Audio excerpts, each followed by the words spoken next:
प्यारे बच्चों, good morning. जब जगो तभी सवेरा। कैसे हैं आप लोग? उम्मीद करता हूँ स्वस्थ होंगे, खूब मन लगा के पढ़ाई में लगे होंगे। आज हम लोग एक नए चैप्टर को करने जा रहे हैं। वो है ट्रायंगल यानी त्रिभुज। आपके सिलेबस में ट्रायंगल के अंतर्गत सर्वांगसम त्रिभुज यानी कांग्रुएंट ट्रायंगल है। तो इस चैप्टर में हम लोगों को यह पढ़ना है कि कब ट्रायंगल एक दूसरे के सर्वांगसम यानी कांग्रुएंट होते हैं और कब ये कांग्रुएंट नहीं होते हैं। क्योंकि हम लोग जानते हैं कि ट्रायंगल जो है इसके 3 अंग होते हैं। एक तो वर्टिसेस यानी शीर्ष, दूसरा साइड यानी भुजाएं और तीसरा एंगल यानी कोण। तो जनरली हम लोग ट्रायंगल्स के अध्ययन में केवल एंगल और साइड को ही कंसीडर करते हैं और उसी के आधार पर अगर किन्हीं दो ट्रायंगल्स के तीनों कोण इक्वल हैं, तीनों साइड इक्वल हैं, या दो एंगल एक साइड इक्वल है, या दो साइड एक एंगल इक्वल है,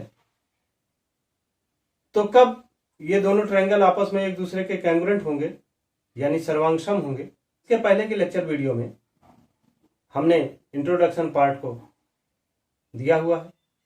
आप उस वीडियो क्लिप को देखिए जिसमें ट्रायंगल क्या है और कब ये कांग्रुएंट होते हैं, इन चीजों को बताया है। एक बार इस क्लिप को देखिए, फिर आगे डिस्कस करते हैं। वैसे देखिए, ट्रायंगल्स यानी जहां 3 एंगल हों, और उसी को हिंदी में बोला जाता है त्रिभुज यानी जहां पर 3 भुजाएं हों, लेकिन फिर भी ट्रायंगल्स को त्रिभुज बोला जाता है। त्रिभुज यानी 3 भुजाएं यानी भुज, भुज यानी साइड, साइड यानी लाइन। लाइन क्या होती है? सतत बिंदुओं का वह समूह जो एक सीधी रेखा में हो, उसे मिलाने वाली को क्या बोलेंगे? लाइन या रेखा बोलेंगे। और जहां पर 2 रेखाएं होंगी, उनकी 3 पॉसिबिलिटी बनती है। या तो दोनों रेखाएं आपस में एक दूसरे के समानांतर होंगी, या फिर 2 रेखाओं में आपस में एक दूसरे के नजदीक आती हुई होंगी, या फिर एक रेखा दूसरी रेखा से दूर हटती हुई होगी। तो 2 रेखाओं से बनी हुई आकृतियां यही संभव हैं। लेकिन जब 3 रेखाओं से बनी हुई आकृतियां होती हैं तो उन्हें त्रिभुज बोला जाता है। A closed figure formed by 3 intersecting lines is called a triangle, यानी 3 रेखाओं से घिरी हुई आकृति को त्रिभुज कहते हैं। क्या सभी 3 रेखाओं से घिरी हुई आकृति को त्रिभुज बोलेंगे? या कोई ऐसी कंडीशन भी हो सकती है कि 3 भुजाएं तो हों, 3 रेखाएं तो हों, लेकिन वो आपस में इंटरसेक्ट ना करती हों, तो क्या तब भी उन्हें त्रिभुज बोलेंगे, ट्रायंगल बोलेंगे? आइए इसे आगे समझते हैं। Triangles has 3 sides, 3 angles and 3 vertices, यानी कोई भी ट्रायंगल 3 साइड्स यानी 3 भुजाएं होंगी, और 3 एंगल यानी 3 कोण होंगे, और 3 शीर्ष होंगे यानी ए, बी और सी। ये 3 वर्टिसेस यानी 3 शीर्ष होंगे। तो किसी भी त्रिभुज में 3 भुजाएं, 3 कोण और 3 शीर्ष होते हैं। दूसरा sum of all interior angles of triangle is 180 degree, यानी किसी भी त्रिभुज के तीनों अंतः कोणों का योग कितना होता है? वो होता है 180 डिग्री, यानी तीनों कोणों का योग 180 अंश होता है।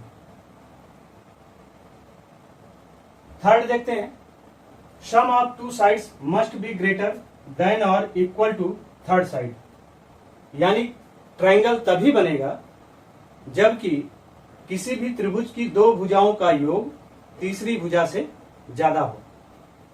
देखिए, जैसे ये ट्रायंगल दिया गया है, जिसमें इसकी एक साइड 3 है, दूसरी 4 है और तीसरी 5 है।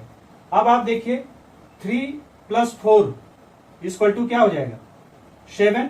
7 is greater than 5 third side, यानी किन्हीं भी दो भुजाओं का योग तीसरी भुजा से अधिक है।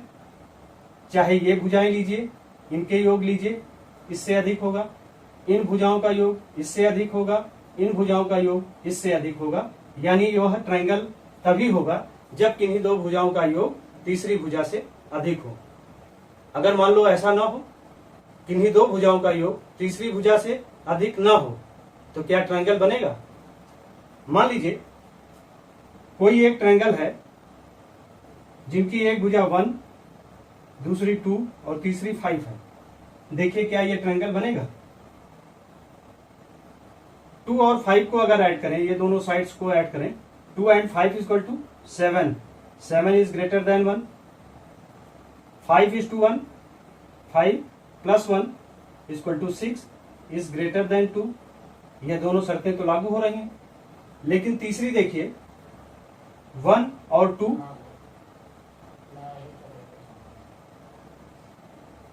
1 + 2 = 3। 3 इज नॉट इक्वल टू 5, यानी थर्ड साइड से यह ग्रेटर नहीं है, यानी किन्हीं दो भुजाओं का योग तीसरी भुजा से अधिक नहीं है बल्कि कम है। तो क्या है, ये ट्रायंगल बनेगा? नहीं बनेगा। एक बार बना के देख लीजिए।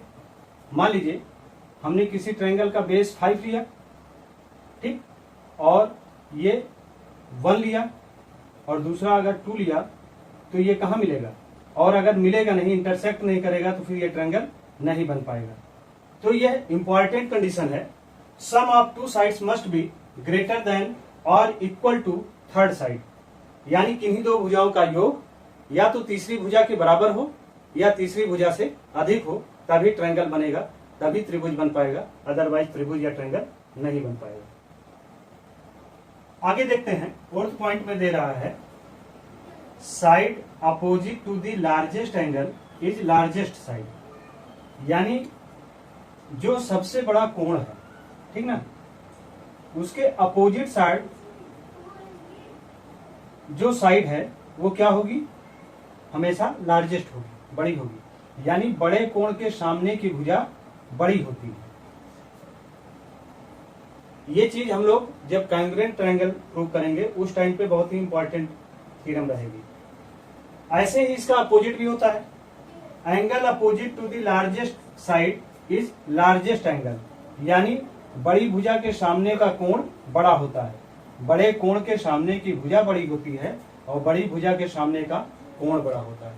फिर देखते हैं एक्सटीरियर एंगल। हम लोग जानते हैं किसी भी ट्रायंगल में जो इन 3 रेखाओं से घिरी हुई आकृति के अंदर के एंगल हैं उन्हें इंटीरियर एंगल यानी अंतःकोण बोलते हैं। और जब मान लीजिए हमने इसी बीसी को आगे तक बढ़ाया तो यह जो एंगल बना वो एंगल क्या कहलाएगा? वो एक्सटीरियर एंगल कहलाएगा। एक्सटीरियर एंगल जो होता है, मान लीजिए ये एंगल 1 है, ये 2 है, ये 3 है और ये एंगल 4 है, ये बहिष्ठ कोण बोला जाएगा हिंदी में। तो एंगल 4 जो होगा, ठीक ना, वो हमेशा अपोजिट साइड के सामने के दोनों एंगल्स के सम के इक्वल होते हैं, यानी angle 4 is equal to angle 1 plus angle 3, ठीक ना। पहली चीज, एंगल 4 को हम ऐसे भी निकाल सकते हैं और दूसरा हम लोग ऐसे भी निकाल सकते हैं, क्योंकि हम लोग जानते हैं किसी भी एक रेखा के एक ओर बने सभी कोणों का योग कितना होता है? 180 डिग्री। तो अगर हमें एंगल 2 पता है तो एंगल 4 हम लोग निकाल सकते हैं। कैसे निकालेंगे? यानी angle 4 equal to 180 degree minus angle 2। तो इस तरीके से एंगल 4 निकाल सकते हैं। अब आइए इसके बाद देखते हैं टाइप्स ऑफ ट्रायंगल, यानी त्रिभुज कितने प्रकार के होते हैं। त्रिभुजों के प्रकार को देखने का 2 आधार है, पहला तो साइड्स के आधार पर और फिर एंगल्स के आधार पर, यानी भुजाओं के आधार पर और कोणों के आधार पर। भुजाओं के आधार, साइड्स के आधार पर ट्रायंगल 3 तरीके का होता है। पहला इक्विलेटरल ट्रायंगल, यानी समबाहु त्रिभुज। समबाहु त्रिभुज यानी जिसकी तीनों भुजाएं आपस में एक दूसरे के बराबर हों, और अगर तीनों भुजाएं आपस में एक दूसरे के बराबर होंगी तो उनके तीनों कोण भी आपस में एक दूसरे के बराबर होंगे, यानी ऑल साइड्स आर इक्वल, तो उन्हें समबाहु त्रिभुज जिनकी सभी भुजाएं बराबर हों। दूसरा है आइसोसेलेस ट्रायंगल यानी समद्विबाहु त्रिभुज, नाम से ही पता लग रहा है जहां पर दो भुजाएं समान हों उन्हें समद्विबाहु त्रिभुज बोलेंगे, यानी ऐसे ट्रायंगल जिनकी टू साइड्स इक्वल हो, यानी ये साइड यहां पर ये तीनों साइड इक्वल हैं और यहां पर केवल ये दोनों साइड इक्वल हैं। तो अभी अभी हमने किया किस बड़े कोण के सामने की भुजा बराबर होती है, यहां पर तीनों कोण बराबर हैं तो तीनों भुजाएं बराबर हैं। तो अगर ये दोनों भुजाएं बराबर हैं तो इनके सामने अपोजिट साइड में इनका सामना क्या पड़ेगा, ये एंगल पड़ेगा, और इस भुजा के सामने का ये एंगल पड़ेगा। तो यानी बराबर भुजाओं के सामने का कोण भी क्या होगा, बराबर होगा, या बराबर कोणों के सामने की भुजाएं भी आपस में एक दूसरे के बराबर होती है, यानी टू साइड्स आर इक्वल, उन्हें समद्विबाहु त्रिभुज बोलेंगे।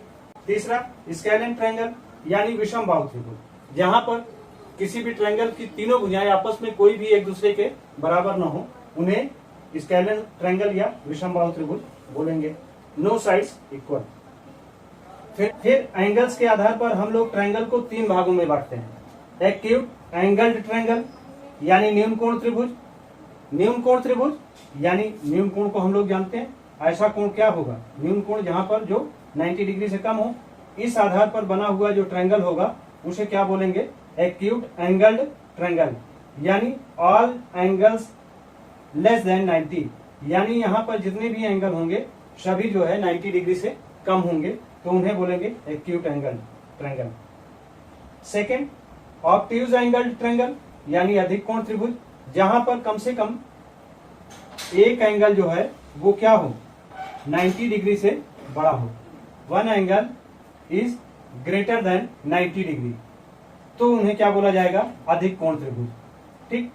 फिर थर्ड आता है राइट एंगल, राइट एंगल जहां पर कम से कम एक एंगल जो है इक्वल टू 90 डिग्री हो, ठीक ना। और अगर कोई भी ट्रायंगल राइट एंगल है, राइट एंगल ट्रायंगल है, तो उनमें एक कोण जो होगा 90 डिग्री का होगा, और इसकी किसी भी साइड्स को नापने के लिए हम लोग क्या करते हैं, पाइथागोरस प्रमेय को लगाते हैं, यानी AC square equal to AB square plus BC square. अगर मान लो ये A है, ये B है, ये C है, तो AC square equal to AB square plus BC square के माध्यम से हम इनके नाप को मेजर कर सकते हैं। अब इसके बाद हम लोगों ने 9th में जो पढ़ा यानी कांग्रुएंट ट्रायंगल, सर्वांग सम त्रिभुज, और 10th में हमें पढ़ना है सिमिलर ट्रायंगल यानी समरूप त्रिभुज। आइए अब हम लोग सिमिलर फिगर और कांग्रुएंट फिगर में अंतर को समझते हैं, यानी समरूप और सर्वांगसम में क्या अंतर होता है। समरूप यानी जो कि रूप रंग में समान हो,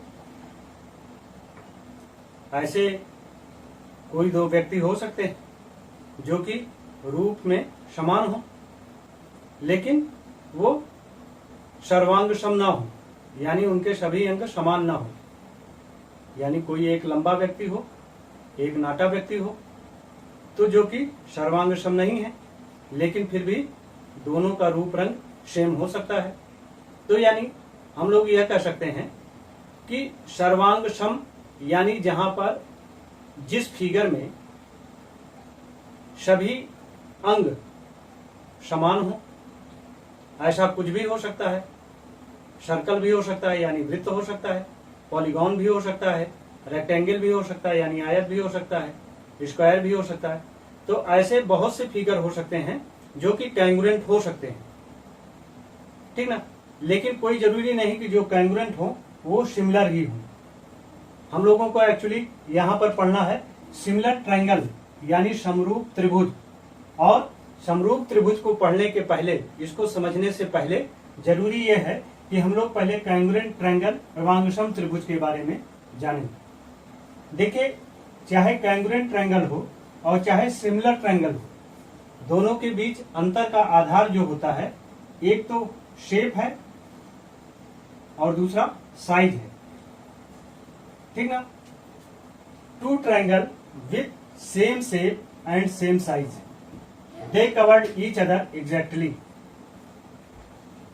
यानी यहां पर शेप भी और साइज भी दोनों क्या हैं, दोनों सेम हैं। और ऐसा हो कि एक फिगर दूसरे फिगर को पूरी तरीके से ढक ले, तो ऐसे दोनों फिगर जो होंगे वो क्या होंगे, वो कॉन्ग्रुएंट होंगे, यानी सर्वांगसम होंगे। लेकिन similar triangle, two triangles with same shape and different size but same ratio in corresponding size.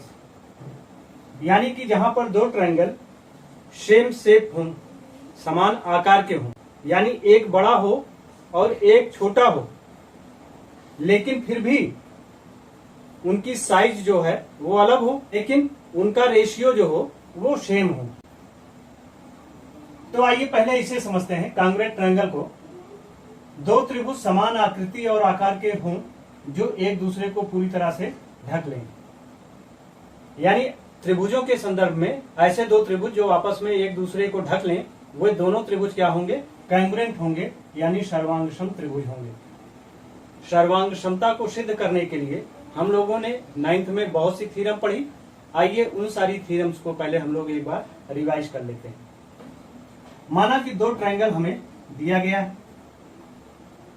एक ट्रायंगल है ए, बी और सी, और दूसरा ट्रायंगल दिया जा रहा है पी, क्यू और आर, ठीक ना। अगर इसमें ये साइड इस साइड के इक्वल है तो उसे ऐसे डिनोट करेंगे। मान लीजिए ये साइड S1 है और इस साइड S1 के इक्वल है, और एंगल B यानी इसे A1 मान लें, angle A1 is equal to angle A1, and second side यानी BC जिसे S2 नाम देते हैं वो PQRS के QR के इक्वल हो, यानी S1 S1 के इक्वल हो, A1 A1 के इक्वल हो और S2 S2 के इक्वल हो। तो ध्यान दीजिए ये क्या हुआ, ये दोनों ट्रायंगल आपस में एक दूसरे के कॉन्ग्रुएंट होंगे। क्योंकि साइड एंगल साइड एक ट्रायंगल का दूसरे ट्रायंगल के साइड एंगल साइड के इक्वल है, तो यानी दोनों ट्रायंगल क्या होंगे, दोनों ट्रायंगल सर्वांगसम त्रिभुज होंगे, कॉन्ग्रुएंट ट्रायंगल होंगे। तो इसी बात को कह रहा है साइड एंगल साइड, अगर किन्हीं दो ट्रायंगल के, किन्हीं दो त्रिभुजों के भुजा कोण और भुजा बराबर हैं तो दोनों त्रिभुज जो होंगे वो सर्वांगसम होंगे। दूसरी चीज, ये एंगल, मान लो ये B1 है, ये इक्वल हो इसके B1 के PQR में, तो यानी एंगल साइड एंगल इस ट्रायंगल का PQRS में एंगल साइड एंगल अगर ये इनके इक्वल हैं तब भी दोनों ट्रायंगल क्या होंगे, कॉन्ग्रुएंट होंगे, यानी सर्वांगसम होंगे। इसी चीज को ASA यानी कोण भुजा कोण, कोण भुजा कोण, कोण भुजा कोण, अगर किन्हीं भी दो ट्रायंगल के दो कोण और एक भुजा बराबर है तो दोनों ट्रायंगल क्या होंगे, सर्वांगसम होंगे या कॉन्ग्रुएंट होंगे। इसी चीज को हम लोग एंगल एंगल साइड भी बोल सकते हैं, यानी A1 B1 A1 A1 के इक्वल हो, B1 B1 के इक्वल हो और S3 S3 के इक्वल हो, तब भी दोनों ट्रायंगल क्या होंगे, कॉन्ग्रुएंट होंगे, सर्वांगसम होंगे। S1 S1 के इक्वल है और A1 A1 के इक्वल है, एंगल B1 B1 के इक्वल है, यानी side angle angle side angle angle side angle angle ये इक्वल होते हैं, तब भी ये दोनों ट्रायंगल आपस में एक दूसरे के कॉन्ग्रुएंट होंगे, सर्वांगसम होंगे। यानी साइड एंगल साइड और angle side angle, angle side angle को एंगल एंगल साइड या साइड एंगल एंगल भी बोला जा सकता है। अब थर्ड आता है कि साइड साइड साइड, यानी S1 इक्वल S1 के S2 इक्वल S2 के, S3 इक्वल S3 के। अगर तीनों भुजाएं किसी दूसरे त्रिभुज की तीनों भुजाओं के बराबर हों तब भी दोनों त्रिभुज जो होंगे सर्वांगसम होंगे, दोनों ट्रायंगल जो हैं वो कांग्रुएंट होंगे। अब इसके बाद आती है बात RHS यानी समकोण, कर्ण और भुजा। यानी जब कोई समकोण त्रिभुज दिया जाए यानी राइट एंगल ट्रायंगल होगा तो ऐसे दो राइट एंगल ट्रायंगल आपस में एक दूसरे के कांग्रुएंट होंगे, जिनमें एक एंगल अगर राइट एंगल है यानी 90 डिग्री का है तो ये दोनों इक्वल होंगे, और अगर ये दोनों एंगल इक्वल होंगे तो इनके हाइपोटेनियस यानी कर्ण जो होंगे वो भी इक्वल होंगे। और अगर उनकी साइड ये इस साइड के इक्वल हो, एंगल इक्वल हो और कर्ण इक्वल हो और भुजा इक्वल हो, तो ऐसे दोनों समकोण त्रिभुज जो होंगे वो क्या होंगे, दोनों कांग्रुएंट होंगे, दोनों आपस में एक दूसरे के सर्वांगसम त्रिभुज कहलाएंगे। एक बात यहां और ध्यान दीजिए, मान लीजिए कोई भी ट्रायंगल राइट एंगल ना हो, ठीक ना, कोई भी एंगल, जैसे मान लिया हमने ये ट्रायंगल लिया तो ये एंगल इस एंगल के बराबर तो हो लेकिन ये राइट एंगल ना हो यानी समकोण ना हो यानी 90 डिग्री के ना हो, तो ऐसी स्थिति में आप देखिए ये एंगल, हाँ, और ये बेस यानी साइड और ये H यानी हाइपोटेनियस, तो उस कंडीशन में RHS के द्वारा या इन्हें एंगल साइड साइड के द्वारा कांग्रुएंट बोला जा सकता है? बताइए, नहीं। ए एंगल साइड या RHS एक दूसरे के कांग्रुएंट या सर्वांगसम तभी होंगे जबकि ऐसे दो त्रिभुजों जिनके की एक एंगल राइट एंगल होंगे तभी हो पाएंगे। तो ये ध्यान रखिए, एंगल साइड कभी भी नॉन राइट एंगल में उसके कांग्रुएंसी को यानी उसकी सर्वांगसमता को सिद्ध नहीं करते। केवल यही एक कंडीशन है जिसमें ये दोनों ट्रायंगल जो हैं आपस में एक दूसरे के कांग्रुएंट नहीं होंगे। इसको नोट करके रखिएगा। अब आप ध्यान दीजिए, यहाँ पर अगर ये दोनों ट्रायंगल आपस में एक दूसरे के कांग्रुएंट हैं तो उन्हें ऐसे दिखाया जा सकता है, यानी triangle ABC is equal to triangle PQR। अगर ट्रायंगल ABC ट्रायंगल PQR के कांग्रुएंट हैं तो इस कंडीशन में क्या हो सकता है कि AB equal to PQ and BC equal to QR and AC equal to PR। ठीक, तो ये तीनों साइड आपस में एक दूसरे के इक्वल होंगे।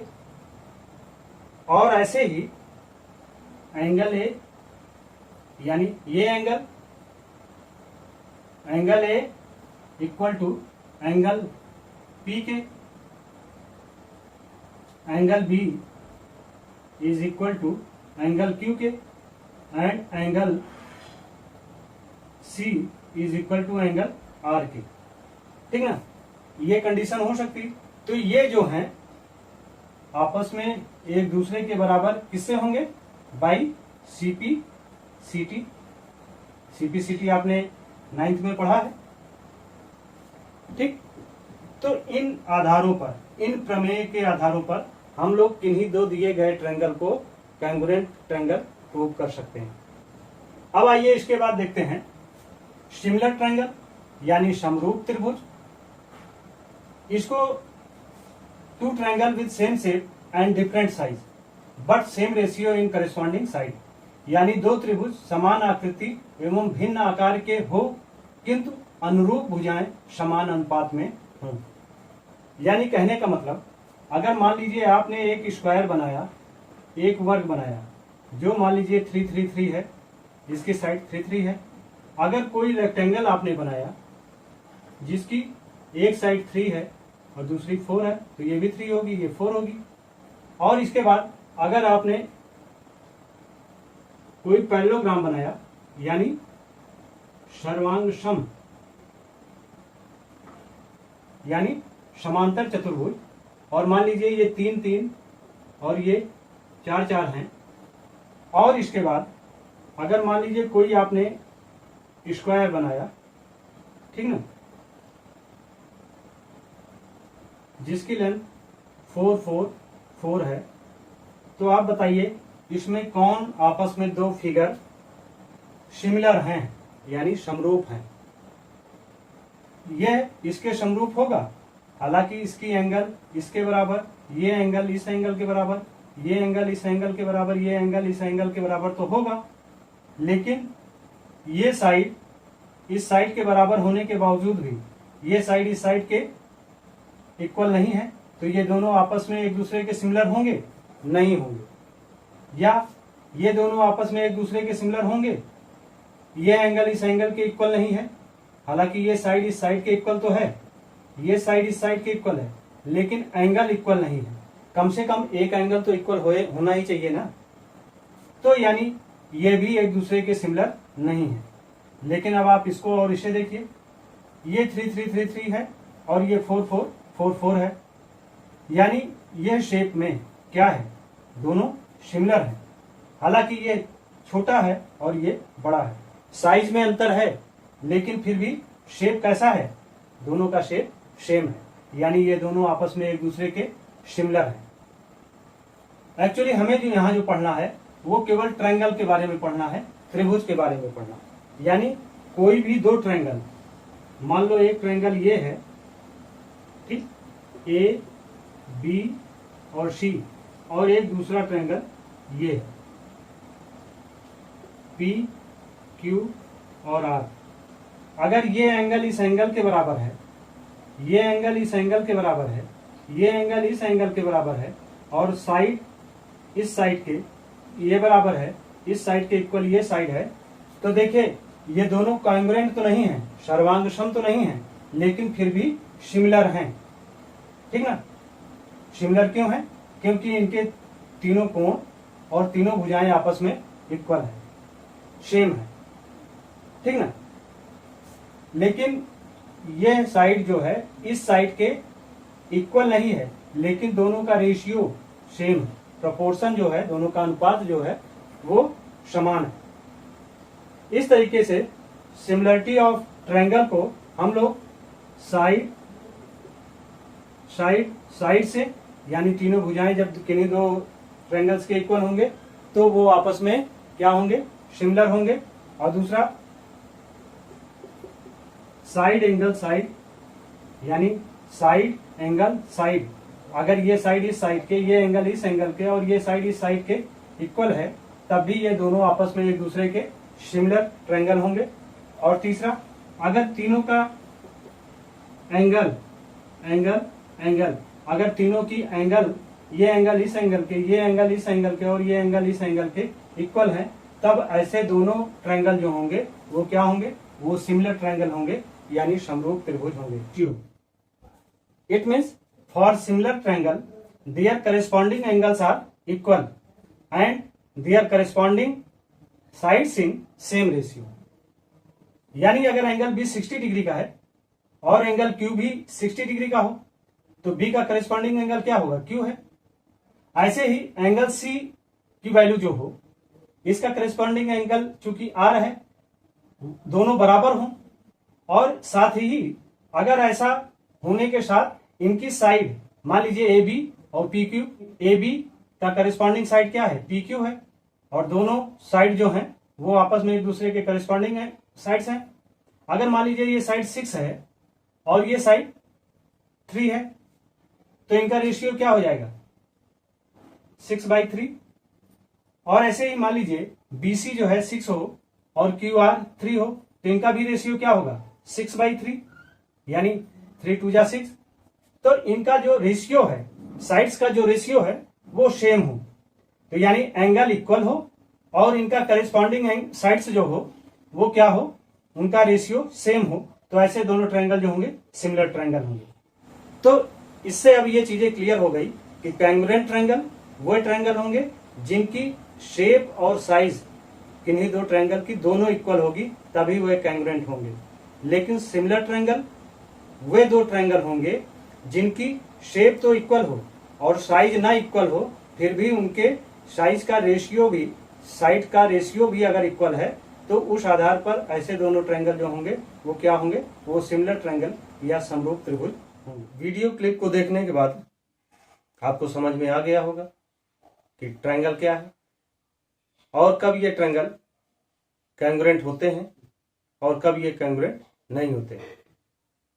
आप इसको देखिए, समझिए, नोट्स कंप्लीट कीजिए। Thank you. सब्सक्राइब करें हमारे YouTube चैनल संतोष स्मार्ट क्लासेस को, बेल आइकन क्लिक करिए और ऑल पे सेलेक्ट करिए, और वीडियो पसंद आए तो लाइक करना मत भूलिएगा। Thank you.